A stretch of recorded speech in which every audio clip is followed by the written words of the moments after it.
If you're struggling with this sound as a beginner student, even I have some advanced speakers who struggle with this sound. If you're struggling with this sound as a beginner student, there is a simple fix to it.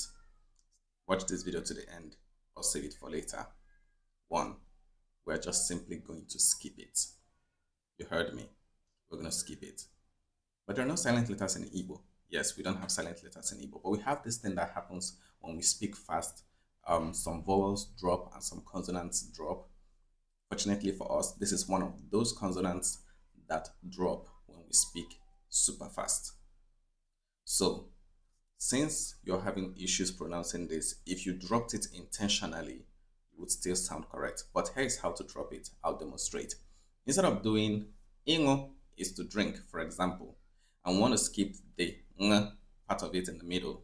So instead of doing e o isolatedly, as though we're saying two different words, would blend it together as though we're just saying one word because it's still one word. So we want to have eo, eo, right? The one with the ng sound is ingo, and the one without the ng sound is eo. This is how native speakers talk when they talk super fast.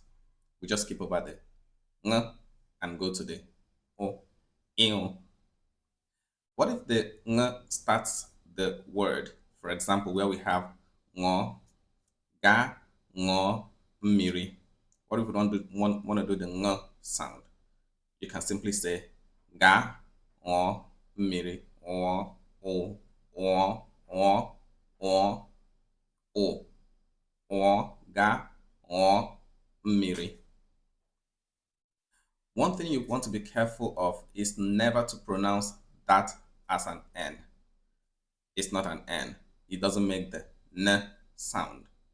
You don't say no, ino, right?